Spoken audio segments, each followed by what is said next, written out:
सभी को जय जिनेंद्र। मैं शुभम बिंदगे, आपका फिर से स्वागत है रिविजिटिंग पॉडकास्ट में। आज हमारे साथ फिर से वकील भैया जी हैं जो आचार्य श्री के बहुत निकटवर्ती रहे हैं।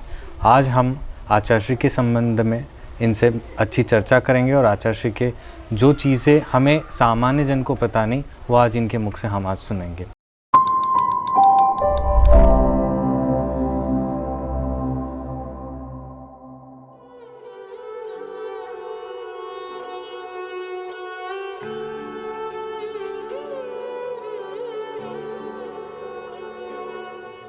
सुनेंगे।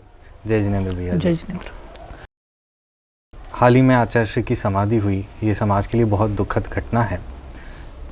लेकिन आचार्य श्री को कुछ लोग पढ़ नहीं पाए, या ये कह सकते हैं कि आचार्य श्री को समाज इतनी जान नहीं पाई जितने कि उनके निकटवर्तियों ने उनको जाना है। बिल्कुल। तो जो पहलू है आचार्य श्री के जो सामान्य जन तक नहीं पहुँचे, वो आप पहलू आज हम जानना चाहते हैं। बिल्कुल। तो कुछ सवाल हम आपसे आचार्य श्री के संबंध में करेंगे। बिल्कुल कीजिए। जैन समाज में इतने आचार्य हैं, इतने आचार्य होने के बावजूद भी जैन समाज आचार्य भगवंत विद्यासागर महाराज जी को सर्वोच्च स्थान क्यों देती है? बिल्कुल सही बात है। आचार्य परमेष्टि का आगम के परिप्रेक्ष्य में और वो डेफिनेशन है, वो खुद जो आचारवान है, जो 36 मूल गुणों का पालन करता है, वो आचार्य परमेष्टि होता है। जो खुद शिक्षा देता है, दीक्षा देता है, प्रायश्चित्त देता है, पंचाचार का पालन करता है, अहिंसा आदि महाव्रतों का पालन करता है, वैसे सभी आचार्य परमेष्टि करती है। कोई उसमें छोटा बड़ा होता नहीं है एक्चुअली।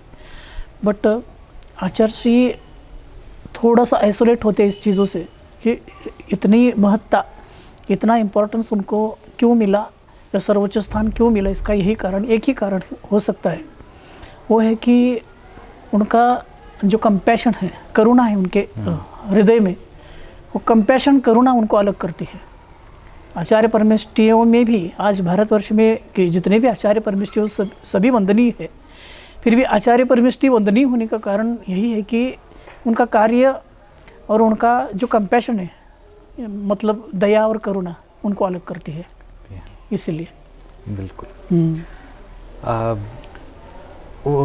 ये तो है ही, मतलब जैसे हमने सुना है कि आचार्य श्री के निर्देशन में बहुत सारी गौशालाएं चालू हुई है, तो कंपैशन तो दिखता है, कोई मतलब वो तो है ही।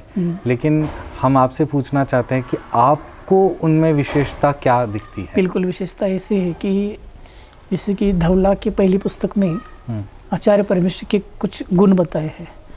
जो मीरू के समान अचल रहता है, निष्कंप है, जो सिंह के समान निर्भीक है, शूरवीर है, जो हाथी के समान स्वाभिमानी है, मृग के समान सरल है, हिरण के समान सरल है, सागर के समान गंभीर है, वे आचार्य परमेष्टि होते हैं। और ये सभी गुण एक ही व्यक्ति में देखने को मिले आज के पीरियड में, वो आचार्य विद्यासागर महाराज जी है।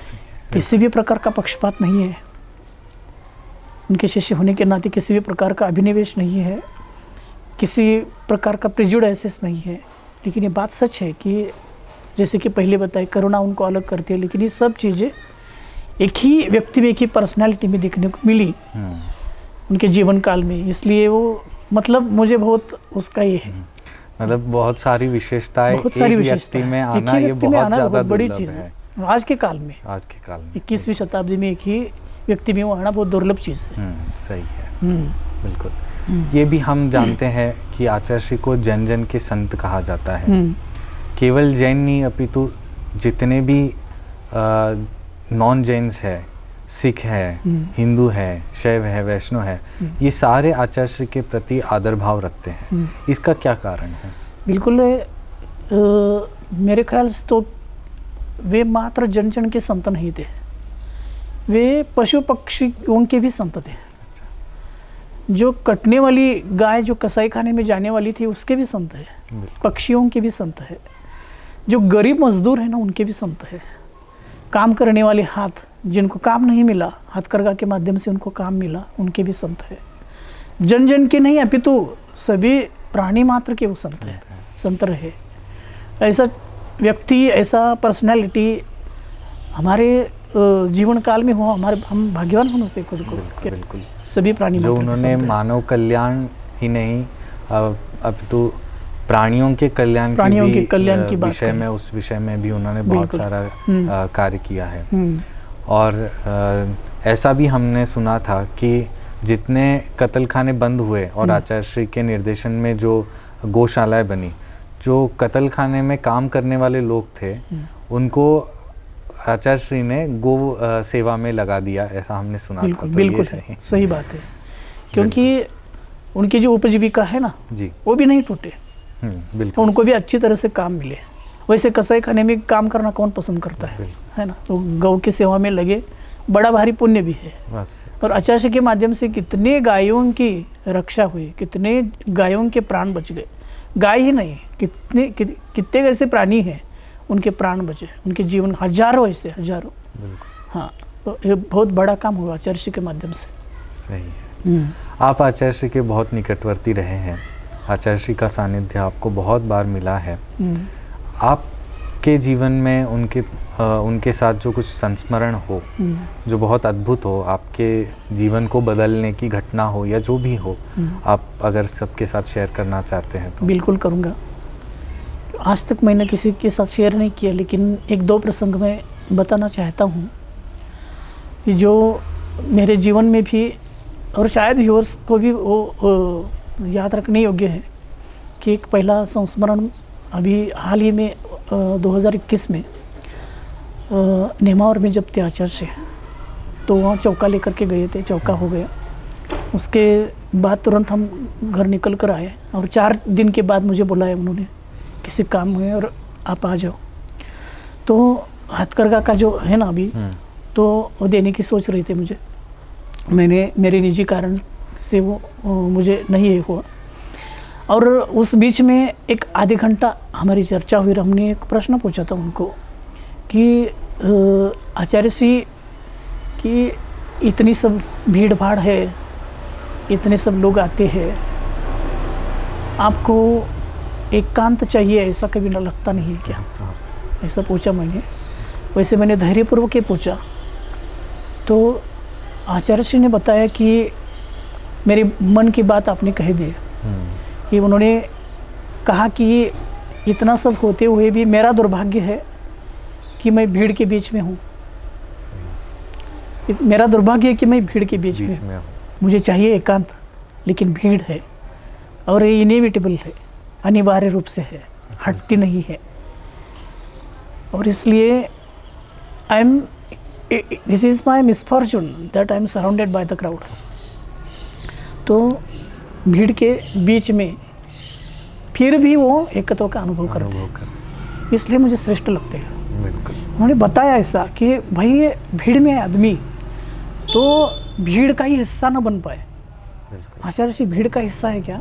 तो नहीं है, बिल्कुल नहीं है। मैंने प्रश्न पूछा, बहुत धैर्य के साथ पूछा, और उन्हें बहुत मतलब मेरा दुर्भाग्य है, बाकी सब है, लेकिन एक दुर्भाग्य है कि मुझे एकांत नहीं मिल पा रहा है, ऐसा उन्होंने कहा था। मतलब आज के ज़माने में हर व्यक्ति अपने आजू बाजू अपने लिए भीड़ जमा करना चाहता है, भीड़ जमा करना पसंद करती है। हाँ, और ऐसे काल में, ऐसे युग में भीड़ मिलने के बावजूद भी उससे अलिप्त रहना चाहता हो, ऐसा कोई विरला ही होता है। इसलिए वो जन जन के संत है, जन जन के नहीं, प्राणी मात्र के संत है। वो संतत्व की जो डेफिनेशन है ना, उसमें फिट बैठने वाली पर्सनालिटी आचार्य श्री। हाँ। बिल्कुल। दूसरा संस्मरण ये कि नेमावर में थी 2001 में, तब मैं ज्वाइन हुआ था संघ में ब्रह्मचारी के रूप में। तो ठंडी के दिन थे, इतनी ठंडी की 8-9 डिग्री सेल्सियस ठंडी। तो हम यहाँ दक्षिण के लोग, ठंडी हमें ज़्यादा ये नहीं होती है ना। तो वहाँ जाने के बाद आचार्य से फरांडा में सोए हुए थे, हम अंदर के रूम में ऐसे चादर ओढ़ करके सोए थे। और 5 बज गए, 5:30 बजे हम वैसे ही सोया था मैं, बाकी के ब्रह्मचारी उठे थे। और जब मैं 6 बजे बाहर आया तो मैंने सहज रूप से पूछा कि आचार्य से आपको ठंड नहीं लगती क्या? इतनी ठंड पड़े बाहर, इतनी सर्द हवा है, ठंड नहीं लगती क्या? आचार्य से बोले कि ठंड क्यों नहीं लगती? ठंड तो सभी को लग रही है, लेकिन ठंड मैं फील नहीं करता। मैं ठंड फील नहीं करता। वो फील वाली जो बात है ना, तो आज तक मुझे वो मतलब जाती नहीं है कि मूल में जैन धर्म में 5 इंद्रियों के जो विषय है ना, तो विषय तो सब भोगते हैं, लेकिन एक साधु जो होता है ना, वो उन विषयों को फील नहीं करता। यही आगम में बताया कि उसको फील नहीं करो, उसको रस के साथ तुम भोगो नहीं। तो वो जो बात थी ना, तो बात मुझे ऐसी लगी कि वो शरीर नहीं, मन का सामर्थ्य है उनका, जो भी है ना, मन का सामर्थ्य, मन का बल। बिल्कुल। हाँ, जो समता भाव कही है, समता भाव, वो बिल्कुल अपने आचरण में, अपने रग रग में उन्होंने उतारा था, ऐसा बिल्कुल कह सकते हैं। बिल्कुल सही। वैसे तो मतलब मेरा भी एक अनुभव है, अब संस्मरण चल ही रहा था तो मुझे लगा मैं भी ये बता दूं कि उनको वर्तमान का वर्धमान कहा जाता है। तो एक बार क्या हुआ था, मैं और मेरा दोस्त जो मिथ्या दृष्टि था, जैन ही था लेकिन मिथ्या दृष्टि था, और हम दोनों आचार्य श्री के पास गए थे उस वक्त। जब जा रहे थे ट्रेन में, वो बता रहा था नहीं ऐसा कुछ नहीं रहता है, सब सही है, सब समान होते हैं, ये होता है वो होता है। और मैं जैन दर्शन के अनुसार जो मुझे ज्ञान था, मैं उसको बता रहा था। बोला नहीं ऐसा कुछ नहीं होता है, देखते हैं, चलो कहीं महाराज जी से वहाँ चर्चा करेंगे वगैरह। तो हम गए, 3 दिन वहाँ पे रहे, और 3 दिन के बाद जब हम निकल रहे थे, तब उसने कहा, जैसे हम रिक्शा आई थी, हमने पूरा हमारा बैग वगैरह जो रिक्शा में डाला था, बोले कि एक बार लास्ट हम आचार्य श्री के दर्शन करके आएंगे। मैंने कहा अभी तो 3 दिन से हम कर रहे हैं, अभी हमारी ट्रेन छूट जाएगी। नहीं, अभी 3 दिन का कुछ गिनती नहीं है, अभी जाना बहुत इम्पोर्टेंट है। मैंने कहा ठीक है। तो वो गया, मैं भी उसके पीछे पीछे चला गया। आचार्य श्री ऊपर थे और हम नीचे थे, और जैसे ही स्टेयरकेस पर चल रहे थे तो किसी ने रोक दिया, अभी मत जाओ। तो उसको हमने समझा कि अभी हम निकल रहे हैं, बस दूर से हम दर्शन करेंगे और निकल जाएंगे। ऊपर हॉल था तो वहाँ कोई कमरा वगैरह नहीं था, तो हम ऊपर थोड़े से ऊपर गए, और जैसे स्टेयरकेस का ऐसे रहता है बीच का जो रहता है, और थोड़े 4-5 हम स्टेयर चढ़ने के बाद आचार्य श्री के हॉल में पहुँच जाते थे। वहाँ से आचार्य श्री दिखे, हमने वहीं से नमोस्तु किया। तभी वहाँ के कोई ब्रह्मचारी थे, उन्होंने उस फ्रेंड को बुलाया कि अंदर आओ। तो थोड़ा हट्टा कट्टा था, तो आचार्य श्री के सामने वाला जो टेबल था उसको वहाँ से हटा करके दूसरी जगह रखना था। तो वो बस पास गया, वहाँ से वो हटा दिया, आचार्य श्री के समीप जाके नमोस्तु करके चरण स्पर्श करके आ गया। जैसे ही वो आया, बोले कि आज से मिथ्या तो मैंने छोड़ दिया। जब कोई कन्विंसिंग उसको आंसर ना मैंने दिए थे, ना किसी महाराज ने दिए थे, केवल आचार्य श्री के दर्शन मात्र से। तभी मुझे भगवान महावीर की वो कथा याद आई, जब इंद्रभूति गौतम मिथ्यात्वी थे, और जैसे ही वो भगवान के समोचरण या भगवान के सामने जैसे ही आए, उनको सम्यक दर्शन प्राप्त हुआ। ये टेलीपैथिक इंप्रेशन है। बिल्कुल। तो ये कोई अतिशयोक्ति नहीं कही जाएगी कि उनको वर्तमान का वर्धमान टेलीपैथिक इंप्रेशन कहा जाए। बहुत अच्छी बात जी, ठीक है। आचार्य श्री के तो गुणगान मतलब सबको पता ही है, और बहुत से माध्यमों से सबको समझ में आता है। लेकिन कहीं कहीं ऐसी चीज़ें हैं जो ऐसा हम कह सकते हैं, किसी को आचार्य श्री पसंद भी नहीं आते, ऐसे भी लोग हैं। क्यों नहीं आते? तो उनके मन में कुछ ऐसे सवाल होते हैं कि आचार्य श्री किसी एक पंथ के है क्या, या हमारे पंथ के नहीं है, या हमारे पंथ का विरोध करते हैं। ऐसा सच में था क्या? आचार्य श्री न 13 पंथ के थे, आचार्य श्री न 20 पंथ के थे, आचार्य श्री न स्थानकवासी थे, आचार्य श्री आगमपंथी थे। भगवान वृषभदेव से भगवान महावीर तक जो परंपरा चली आई, और महावीर के बाद में आचार्य कुंद, आचार्य समंतभद्र, आचार्य सिद्धसेन, आचार्य अकलंक, आचार्य अमृतचंद्र जी को परंपरा है, जिसको हम आर्ष परंपरा बोलते हैं। तो आर्ष शब्द आज थोड़ा सा ये हो गया, कृत हो गया। तो उस परंपरा का पालन करने वाले थे। ना 13 पंथी थे, ना 20 पंथी थे। 20 पंथियों को ऐसा नहीं कहना चाहिए कि वो 20 पंथी है। 13 पंथियों को भी कोई अभिनिवेश नहीं रखना चाहिए कि वो 13 पंथी है। आचार्य श्री पंथवादी नहीं थे, और कोई भी एक साधु, जो सच्चा साधु होता है ना, वो पंथ के अभिनिवेश में कभी पड़ता नहीं है। वो जो पंथ होते हैं वो धर्म को खा जाते हैं, पंथ धर्म को निगल जाते हैं। तो आचार्य श्री ने अपने जीवन में कोई किसी पंथ का मतलब ये नहीं किया कि भाई मैं इस पंथ का हूँ, उस पंथ का हूँ। पंथ के विवाद में कभी नहीं पड़े हूँ। जो सच्चा है, देवगुरु शास्त्र में भगवान महावीर की जो सच्ची वाणी है वो लोगों के सामने रखने का उन्होंने मतलब जीवन भर प्रयास किया। और अगर कोई अभिनिवेश में आता है, कोई कहता है कि उनको थोप देता है कि ये पंथी है, वो पंथी है, तो मेरे ख्याल से उनको मतलब वो पिलिया रोग बोलते हैं ना, आचार्य श्री का समग्र जीवन होलिस्टिक उनका जो लाइफ अगर देख के ना, तो मुझे तो ऐसा ये लगता है कि कोई भी किसी भी पंथ के अभिनिवेशी नहीं थे। उन्होंने आगम पंथ को अपनाया, आगम पंथ के अनुसार ही लोगों को निर्देशन दिया, ना किसी पंथ के विवाद में पड़े। अपना जो महावीर की वाणी है ना, वाणी रखने का प्रयास किया। बिल्कुल। और ऐसा भी कहा जाता है कि जितने प्रवचन उनके रिकॉर्डेड हैं, किसी भी प्रवचन में किसी भी पंथ का उन्होंने कभी जिक्र नहीं किया, ना किसी पंथ का विरोध किया। बिल्कुल सच है। कोई भी ये करो, 13 पंथी का एक नाम लिया या 20 पंथी का नाम लिया, ये नहीं करो, ये करो, फला ये करो, फला वो नहीं करो, सर किसी में भी नहीं है। समझ नहीं पाए ना लोग समझ नहीं पाते, आचार्य श्री को समझ नहीं पाए, इसलिए पंथ के विवाद में फंस गए। बिल्कुल। हाँ, आचार्य श्री को लोग कुछ ऐसा भी कहते हैं कि वो बहुत अमीरों के संत है, मतलब उनका आहार या विहार ये अमीरों के यहाँ होता है, सामान्य लोगों के घर में उनका आहार होता नहीं है, या सामान्य लोगों से वो कभी मिलते भी नहीं है। क्या ये सच था? बिल्कुल ये गलत बात है। फैलाने वालों ने बहुत विकृत तरीके से इसको फैलाया। आज ऐसे नहीं है कि मैंने तो देखा है कि 20 बरस में कितने चौके लगते हैं। ये सभी अमीर लोग हैं क्या? 100 चौके लगते हैं, 100 चौके सब अमीर लोगों के होते हैं क्या? इसमें गरीब भी आता है, मध्यम वर्गीय भी आता है, अमीर भी होते हैं। और अमीर लोगों के आचार्य है, बिल्कुल है, तो गरीब लोगों की भी आचार्य है। मैंने जिक्र किया ना पहले कि वो पशुओं की भी आचार्य है, गाय की भी आचार्य है, बैल के भी आचार्य है, सभी जितने प्राणी मात्र है सभी के आचार्य है। ऐसा कभी भी महसूस नहीं हुआ मुझे तो कि उन्होंने कुछ पार्सिलिटी किए, क्यों पक्षपात किया, अमीरों की तरफ मतलब ये किया। और एक संस्मरण है कि शांति सागर महाराज जी किससे जुड़ा हुआ है कि शांति सागर महाराज जी को सबसे दया किनकी आती थी? अमीरों की आती थी।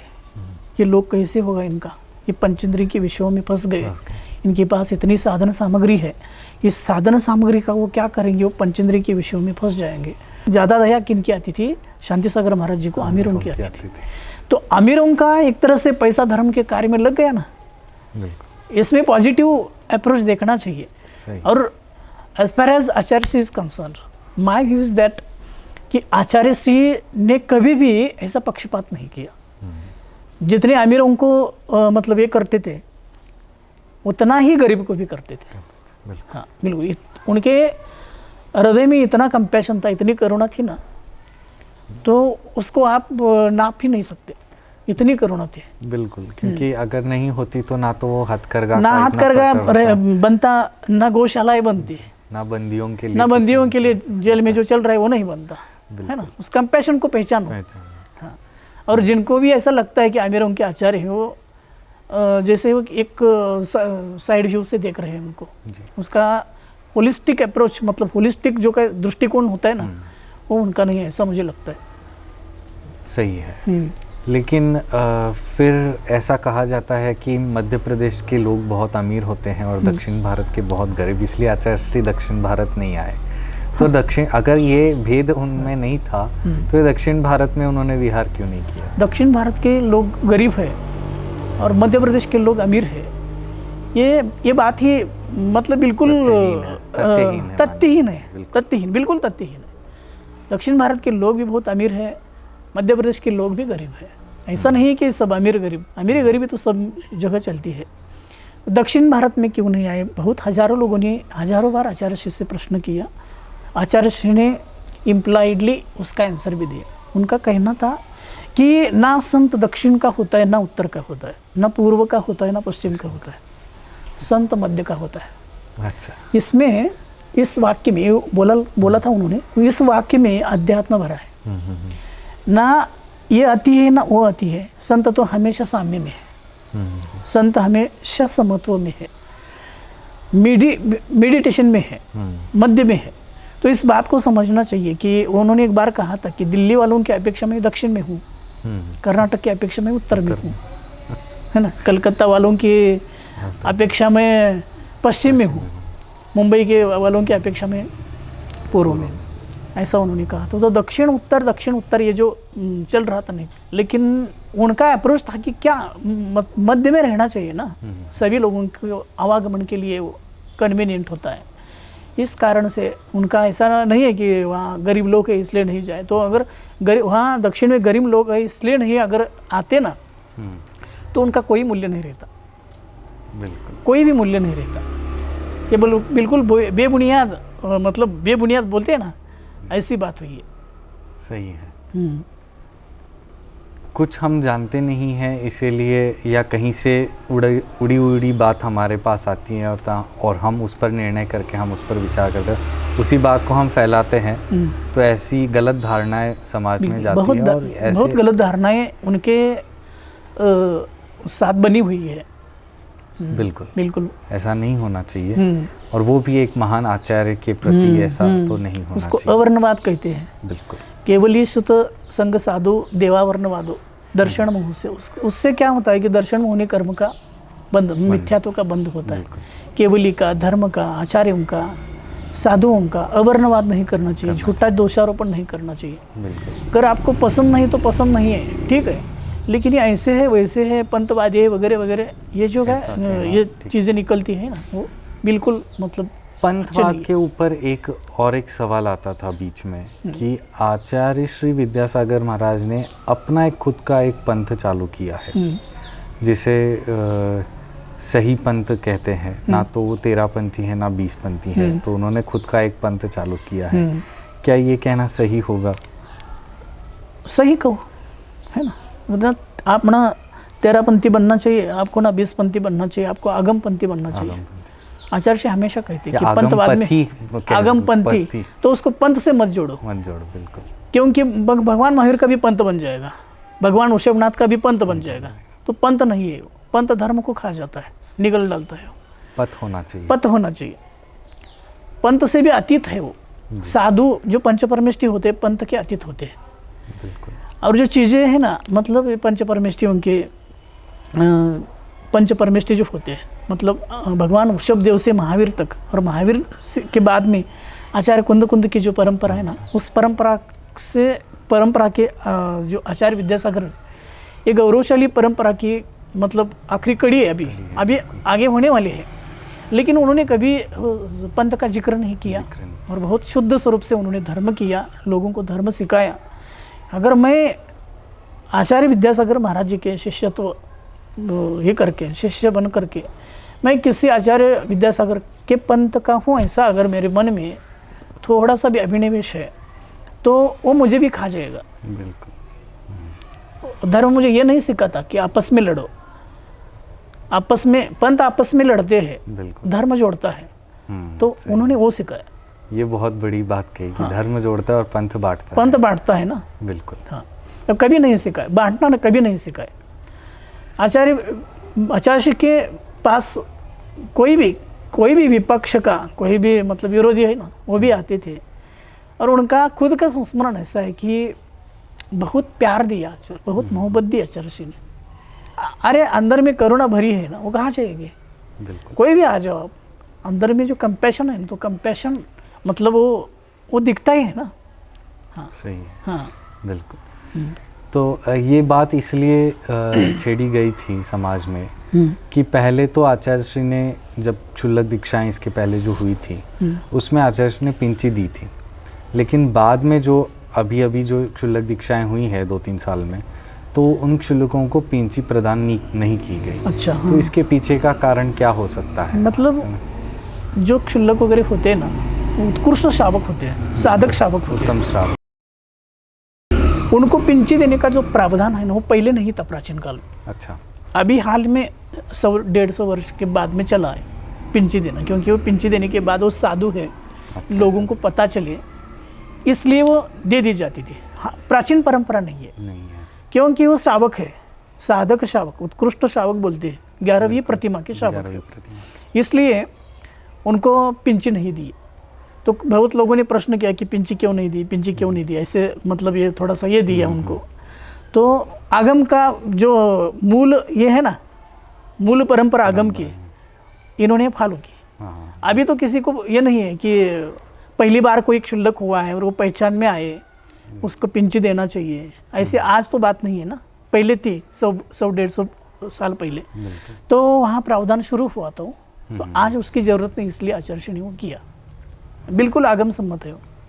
ठीक है, तो ये बहुत अच्छी बात है। आचार्य श्री की जो हाल ही में समाधि हुई उसमें आचार्य श्री अपने आप में बहुत साम्यवादी थे, साम्य मतलब साम्य का ये करते थे। और उनके मुख माटी जो ग्रंथ है, शायद आपको मालूम होगा, उस मुख माटी ग्रंथ में मुझे अभी याद आया तो मैं बताता हूँ।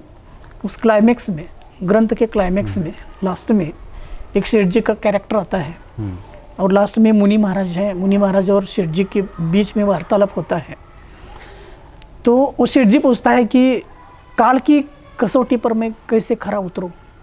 गुरुजी उत्तर देते हैं, आत्मा छोड़ करके अन्य पदार्थों में अन्य पदार्थों को विस्मृत करना सही पुरुषार्थ है। बिल्कुल, ये समय सार और प्रवचन सार का निचोड़ है, हाँ, निचोड़ है, एसेंस है वो। तो वो जिया उन्होंने, टोटल लाइफ में जिया, वो समय सार जिया, प्रवचन सार जिया उन्होंने। तो साम्य को कभी नहीं छोड़ा। जितनी गौशालाएं, जितने मंदिर, जितने वो प्रतिभास्थली और जितने भी उपक्रम है, सामाजिक उपक्रम है, वो कोई सब पदार्थ विस्मृत हो गए और अकेला रह गए। बिल्कुल। तो इससे बड़ी यहाँ समाधि इस डिकेड में, अभी इस हाल के डिकेड में ऐसी उत्कृष्ट समाधि किसी की नहीं हो सकती। ये डिकोडिंग है। बिल्कुल, आचार्य श्री के समाधि के ये डिकोडिंग है। इतनी उत्कृष्ट समाधि, क्योंकि अकेला रहना, एकत्व को प्राप्त होना। तो एकत्व को प्राप्त होने के लिए भीड़ से अलग हो करके खुद को मतलब ये करना, ये बहुत बड़ी विशेषता है। ये कोई कुछ लोग ही समझ पाएंगे। हाँ, कुछ लोग ही समझ पाएंगे। और क्रम से उन्होंने आहार का त्याग किया। लास्ट में 2-3 दिन उपवास किए और उपवास के बाद पूरे तरह से किसी को मौन हो गए, किसी से बोलना नहीं, कुछ नहीं, मौन, बिल्कुल मौन। तो मौन का मतलब वो ऐसे गहरे समुद्र में गए मौन के कि वहाँ कोई किसी को पहुँचने की मतलब चांसेस ही नहीं, इतने गहरे समुद्र में भी मौन के। ऐसा मैं उनका मुझे मतलब डिकोडिंग करता हूँ। आचार्य श्री को भारत रत्न दिया जाए, ये बहुत जगह पे मांग आ रही है। ये सही भी है, लेकिन हम आपके मुख से सुनना चाहते हैं कि इस भारत देश के लिए जो उन्होंने किया है या तो क्या क्या किया है, जो भारत रत्न देने के लिए वे सही आचार्य हैं, ऐसा हम कह सकते हैं। तो वो कौन सी चीज़ें हैं? देखिए, पहले तो भारत रत्न सर्वश्रेष्ठ नागरिक पुरस्कार है भारत देश का। और as far as this Bharat Ratna is concerned, साधु अपद होता है, साधु पदातीत होता है। आचार्य श्री न केवल भारत रत्न थे, वो विश्व रत्न थे। विश्व रत्न भी छोड़ो, 3 लोक के रत्न थे। बिल्कुल। और अगर भारत रत्न दिया भी जाता है तो उनका कोई मतलब ये नहीं बढ़ता, उनकी प्रतिष्ठा नहीं बढ़ेगी। आचार्य श्री की भारत रत्न की प्रतिष्ठा बढ़ेगी। आचार्य श्री को भारत रत्न देने के बाद भारत रत्न पद की प्रतिष्ठा बढ़ेगी। और मेरे ख्याल से ऐसा लगता है कि ये उचित नहीं है, ऐसी मांग करना भी उचित नहीं है कि जो पदातीत है, जो अपद है, भारत रत्न जैसे कितने भी किताब है ना, मतलब वो उनके सामने सब फीके हैं। बिल्कुल। तो एक इस प्रकार के पद की अभिलाषा करना भी मेरे ख्याल से अनुचित है। पारंपरिक परिग्रह का त्याग करके आए हैं, जो अनासक्त है, जो महायोगी है, जिन्होंने सब ममत्व का त्याग किया, उनको भारत रत्न क्यों थोप रहे हो भाई? बिल्कुल। क्यों थोप रहे हो आप? बिल्कुल बिल्कुल, है ना? ये सही है। हाँ, बिल्कुल सही है। जो उन्होंने जो पद प्राप्त किया ना, अपना आत्म तत्व के सामने सब फीके हैं। दुनिया की सब वैभव फीके हैं। बिल्कुल। आचार्य श्री के ज्ञान को और उनके आचरण को आजकल बहुत मतलब ऐसा माना जाता है कि वो प्रमाण है। जैसे आचार्य श्री अगर एक आध चीज करते हैं तो वो साधु ये चीज कर सकता है, ऐसा माना जाता है। ऐसा क्यों माना जाता है? बिल्कुल है वो, जैसे कि हाल ही में मैंने बताया ना, साधु परमेष्टि के और आचार्य परमेष्टि के लक्षण जैसे धवला की पहली पुस्तक में, पहली किताब में बताई है ना। आगम का सब निचोड़, प्रवचन सार, समय सार, जितने भी कुंद कुंद का साहित्य है, कुंद का साहित्य का सब निचोड़ निकाल करके रखा जाए तो वो जो आता है सामने, वो सब आचार्य श्री में दिखता था। उन्होंने जिया है, वो बिल्कुल साक्षात जिया है। इसलिए जो भी करते थे वो आगम के हिसाब से कभी गलत नहीं साबित हुआ, कभी नहीं। विद्वानों के मुख से भी यही सुनेंगे आप कि ये कभी मतलब स्लिप नहीं हुए, आचरण में स्लिप नहीं हुए, ज्ञान में भी स्लिप नहीं हुए। तो इसलिए प्रमाण माना जाता था। उनके होल लाइफ में, पूरी ज़िंदगी में उन्होंने मतलब ऐसा कुछ बोला हो, ऐसा कुछ किया हो जो आगम के साथ वैषम्य रखता हो, ऐसा कभी नहीं हुआ, कभी नहीं हुआ।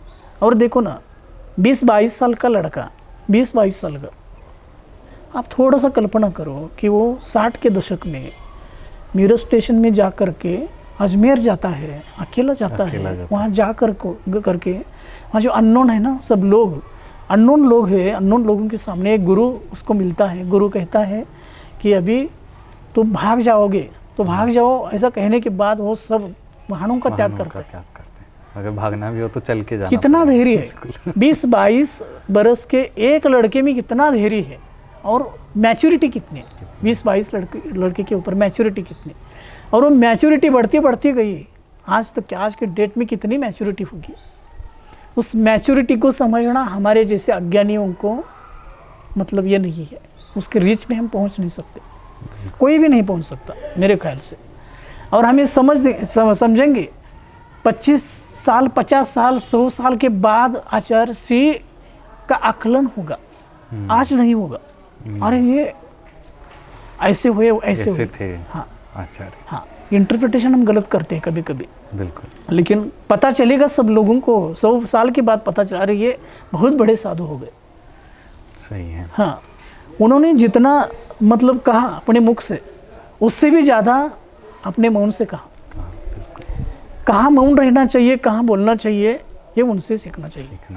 सही है, बिल्कुल। हाँ, और उनका मौन ज़्यादा मुकर हो गए और वही इंटरप्रेट होगा भविष्य में। उनका मौन इंटरप्रेट होगा और वो समाज को ज़्यादा दिग्दर्शित करेगा मेरे ख्याल से। इसलिए शायद ऐसा कहा जाता है कि उनके जीवन पर भी लोगों ने PhDs की है। हाँ, उनके जो कृतियां हैं मुखमाटी जैसे, उस पर भी बहुत सारे लोगों ने PhD की है।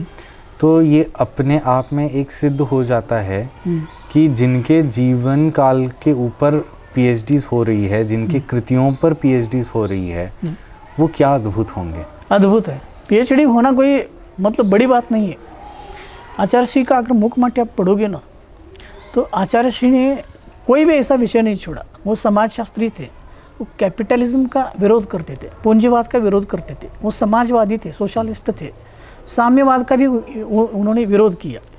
उनमें जो पात्र आते हैं मुखमाटी में, उनसे पता चलता है कि फेमिनिस्ट थे, स्त्रीवादी थे, स्त्री का इतना गौरव किया है उसमें।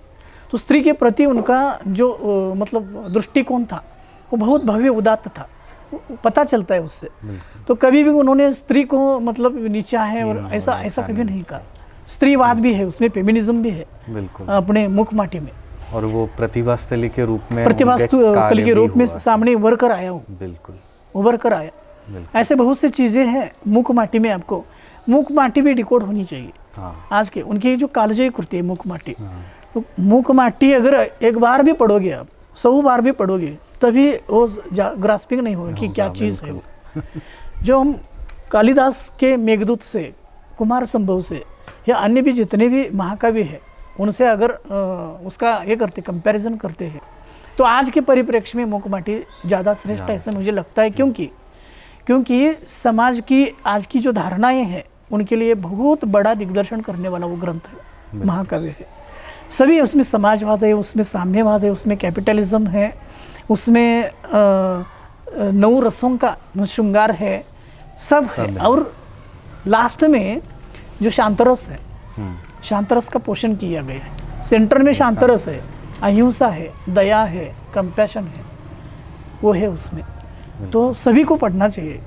मतलब इस पॉडकास्ट के माध्यम से व्यूअर्स को इतना ही कहूँगा कि एक बार आप मुखमाटी को पढ़ना चाहिए कि जो प्रवचन सारा समय सार का भी निचोड़ है। हाँ, पूरे आगम का भी निचोड़ हो सकता है। ये बहुत दुखद है कि ऐसे महान आचार्य से ये समाज मुखर गई, तो भारत पूरा मुखर गया। एक आखिरी सवाल आचार्य श्री के प्रति जानने की और उत्सुकता है, लेकिन समय के अभाव से एक आखिरी सवाल पूछना चाहते हैं। हाल ही में आचार्य भगवान की समाधि हुई, जिससे पूरी मानवता आचार्य श्री से मुखर चुकी है, तो उनके प्रति सच्ची श्रद्धांजलि क्या हो सकती है? यही कि आचार्य श्री ने जो दिखाया हुआ मार्ग है, जो दिग्दर्शन उन्होंने किया टोटल ह्यूमन काइंड को, देश को, समाज को और पूरे विश्व को, वो बरकरार रखना चाहिए। और मेरा तो ऐसा ये है कि जब आचार्य शांति सागर महाराज जी ने अंतिम दिनों में जो अंतिम आदेश दिया था, उपदेश दिया था 22 मिनटों का, वो उनका मतलब आखिरी मैसेज है। तो आचार्य जी का आखिरी मैसेज क्या हो सकता है? तो एक बार ऐसा ही क्वेश्चन महात्मा गांधी जी को किया था किसी ने, what is your last message? तो महात्मा गांधी जी ने कहा था कि my life is my message, my life is my message. तो उसी प्रकार आचार्य श्री के बाबत भी हो सकता है कि Acharya Shri life is Acharya Shri message. Acharya Shri का जीवन ही आचार्य श्री का मैसेज है। जिस प्रकार उन्होंने जीवन जिया, उन्होंने अपने समग्र जीवन में कभी तत्वों के प्रति, सिद्धांतों के प्रति अनास्था नहीं दिखाई, निष्ठा रखी, सम्यक दर्शन के प्रति, ज्ञान के प्रति, चारित्र के प्रति सजग रहे, कभी स्लिप नहीं हुए और ना ही किसी को स्लिप होने दिया। तो मेरे ख्याल से उनको इंटरप्रेट करना भी बहुत बड़ी बात है। उस पर्सनालिटी को इंटरप्रेट सही तरह से करना चाहिए। देखिए एक आध महापुरुष होता है, और महापुरुष के जो शिष्य वर्ग होते हैं तो गलत धारणाएं करके आगे जाते हैं। मतलब किसी भी महापुरुष के जीवन में ऐसा होता ही है कि उनके शिष्य उसके बहुत बड़े मतलब ये होते, इंटरप्रेट नहीं कर पाते आगे का जो समय है। तो इतना ही कहना चाहता हूँ कि अच्छी तरह से उनको इंटरप्रेट करें। और आचार्य श्री का दिखाया हुआ जो मार्ग है अहिंसा का, सत्य का, अपरिग्रह का, अनेकांतवाद का, उन सभी पर हम उसी राह पे चलना चाहिए। और वो हमेशा कहते थे कि भाई आपको स्वाध्याय करना चाहिए। अगर ज्ञान की आँख नहीं है तो बाकी बॉडी क्या करेंगे? ब्रेन चाहिए ना।